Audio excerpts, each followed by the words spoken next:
And welcome back, everybody, to a Benched with Bubba Extra, a quickie, Ooh. as they say in the business. And who else to have a first quickie with than my good friend, Mr. Chris Welsh? You can find him on Twitter at Is It The Welsh, the man, one of the men behind in this league. You can find him everywhere, the Athletic, Fantasy Pros, wherever he can do his bidding, he will do. So, my friend Chris Welsh, the Welsh, how you doing, my friend? Yeah, pretty much anybody that will take me, anybody that will have me, I will accept.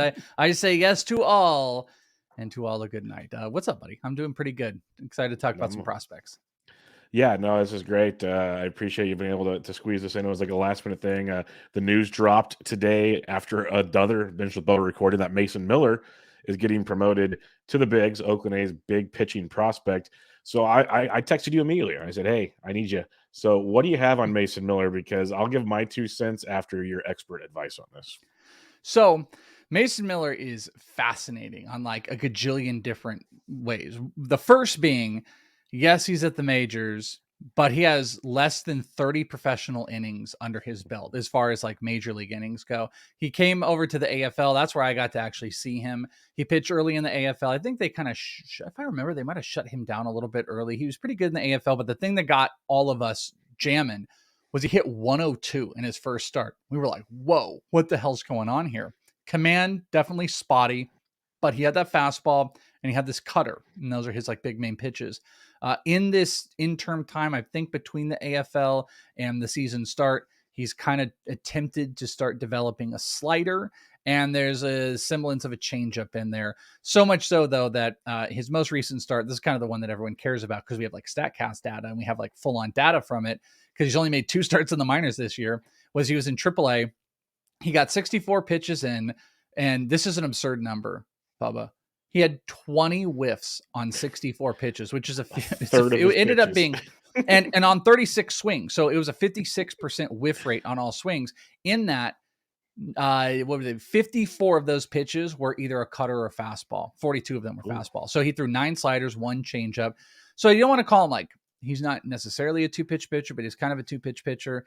But his big deal is he's got an absolutely explosive fastball, an explosive fastball. We ended up seeing that thing hit 2,700 as far as spin numbers go in AAA, which is pretty crazy. His slider hit almost 3,000. It averaged around 2,500. So you've got 3 pitches, let's just call it cutter, slider, fastball, that have 2,500 plus average RPM.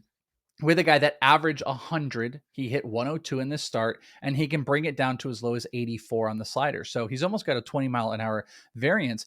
So he's explosive, and he's kind of been this big breakout guy this entire time. My problem, because dude, Bubba, I'm not even joking you. I tweeted about this. I'm doing rates and barrels. I'm with Eno and I'm with DVR, and DVR puts this debate together of Brandon Pfaadt, who's my guy with the Diamondbacks, versus Mason Miller. And me and Eno kind of go in on multiple things. Eno's like, I'm a little bit worried about the stuff, like the consistency of the stuff. My worry is, I just don't know. I know they just brought him up, but I don't know if they're going to bring him up to the majors already. I am not even 13 minutes after we finished recording. 13 minutes after we finished recording, he gets called up. And I was like, I don't even know what to do. This happened last week with Taj Bradley. So all of this is to say he's very exciting. He's going to play some role of a starting pitcher. I cannot imagine he throws 100 innings this year. So I'm a little like tapered back. You might get some awesome starts, but are they going to push this dude who has not pushed all these innings before? I just can't see it. So I just don't know what this is. I don't know if this is like AJ Puck all over again. Is he going to start? They're going to move him into relief. I just don't know how this is going to go, but undeniably, the stuff is ginormous if he can continue to command it. So yeah, we're on the same page because what I was looking at is Fangraphs baseball is all his stats pages basically. If you go back to even his college days, his most innings pitched was 96. Like the dude has not been stretched out in quite some time, and that's my biggest concern because people are going to put some crazy FAAB dollars out there this week. Jeffrey Springs goes down. We're going to talk Taj. Yeah. What do you think Taj Bradley? What was Taj Bradley this weekend? Like 20%? I think I saw people were going like 200. Yeah, right? in some of my OCs, he was going anywhere from 20 to 30%. Yes. Mason Miller is just going to get what the others didn't get out of it. That's how hard people are going to go. And like, I might be wrong here. I just think it's a mistake. Like, He's I'm with with the you. A's. The A's, they're embarrassing. They And they're not going to stink. win games, so he's not They're going to not win any going to win games. games. He's never going to have wins. I think it's going to be hard pressed that I mean, do you think they're going to let him go 80, 90 pitches? And is he going to be able to plow through innings? He's a big strikeout guy. You know what is a prime example of this, dude? You and I sitting here watching Lodolo pitch right now. Lodolo's a strikeout guy who pumps the zone. He has a bunch of pitches, each at bat that he misses. He throws high. He has to get back. And he goes to 3-2 counts every damn time he goes up. So it's like, okay, if he blows everybody away, that might be awesome. But if he gets into a little bit of trouble, again, might be totally wrong, but Mason Miller going more than 5 and having a boatload, I just think like 20-30% is just a little too much. There's other guys out there. I mean, Brandon Pfaadt probably, if you put both guys right now, Mason Miller, who got called up, and Brandon Pfaadt, who hasn't got called up, I'll bet you Mason Miller goes for more right now. And I think that's wrong. I just think that's wrong. But, he'll go out and he'll have 11 strikeouts in his first start. He'll be like Max Scherzer or something. He'll pitch 4 innings. He'll strike out 10, and everyone's going to lose their damn mind and just forget that also he's like an Oakland A. Yeah, he's an Oakland A. They can't get wins. And so far this year, they have 0 wins through all their starting pitchers. 0. They played 17 games. Is that real? So, Is that true? yeah. Rob Silver. I mean, I believe Rob it. Silver, I believe the stat. Rob Silver tweeted it out because he gave a presentation at FPAS about, it's common sense, just draft starting pitchers on good teams. Because like the Pirates their starters had 22 wins last year, the lowest in all of baseball. The A's have 0 through 17 games. There's a great chance they don't reach 22 this season. Like that is insane to think about. One last thing I wanted to Mason Miller, just to kind of put more context into our comment about innings pitched. A Cubs reporter tweeted out in Mason's last start, the 5 innings, the 64 pitches, both career highs. They were, yeah, and he didn't do that in the AFL, by the way. He was not able to get that in the AFL. They were really babying. But like, listen, I don't want to be dismissive of it. He had a 42% CSW, so it was 27 called strikes and whiffs. It's absurd because it's just this giant fastball with this biting cutter, and then he can variant the cutter off with a slower slider, so it looks like it's a true breaking ball. If he does that, I think it was, I think Frank Stanfield told me that Lance Brozdowski said it a couple days ago. If there was someone that could be Spencer Strider, it's him. I just don't agree. Like, I don't want to be anti Mason Miller because that's what it sounds like is happening here. But it's just like, no, you're being realistic. I guess I'm being realistic. It's like Spencer Strider in his situation is different than Mason Miller's. Mason Miller's stuff might be great, but there's not enough of a long-term track record that he has had in the minors. He is on the worst team in Major League Baseball, and he has 30 career innings pitched. I just don't know how all of that equates to going bonkers. Should you pick him up? Yes, I picked him up in a league. Should you spend some FAAB? Sure, you should take your risks and your shots. Should you spend 20 to 30% like Taj Bradley?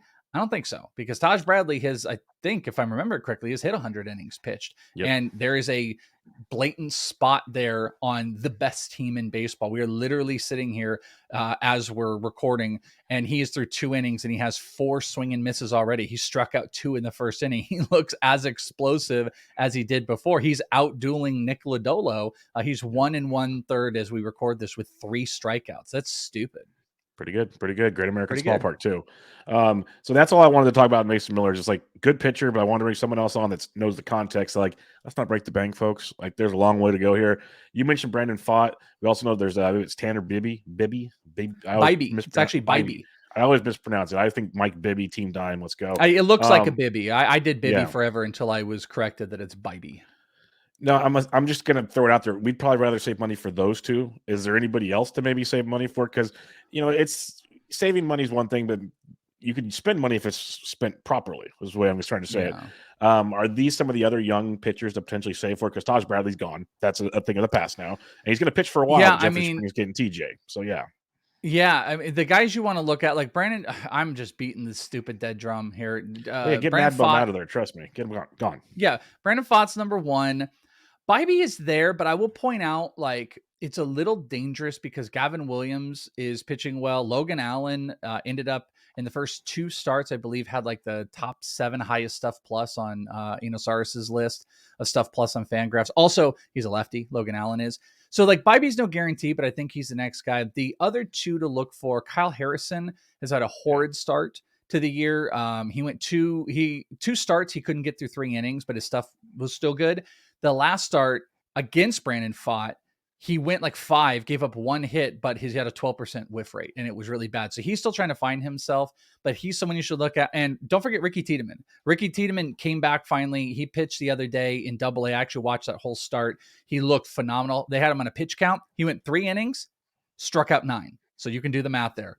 Everybody. He was striking out. He gave up a few hits in there. He's still getting himself kind of locked back in. But Ricky Tiedemann is a guy that there's a spot in the near future. So that would be the thing where it's like, I don't want to spend 30% of my FAAB on Mason Miller if I'm going to get into the trenches and try to get the Bibees or the Ricky Tiedemann. Like Ricky Tiedemann would be the best of everybody if they all came up today. If we got them up, we had Bibee and we had Pfaadt and we had Kyle Harrison and Ricky Tiedemann, you would blow that FAAB on Ricky Tiedemann if he was going to pitch the rest of the year. And the way I keep undercutting all these teams and keep not thinking that they won't be aggressive, and they keep doing it. So I'm going to stop and just assume, you know what? Ricky Tiedemann might be up by no later than June at this point. He might be up tomorrow. You know what? He might, before this podcast is posted, he might be called up. Well, all right, my friend. I appreciate you joining me. I wanted to just get a quick thought, your quick thoughts on this before we take off. Plug away all your great work. I was being, facetious early on, but you are kicking butt everywhere. So plug it away.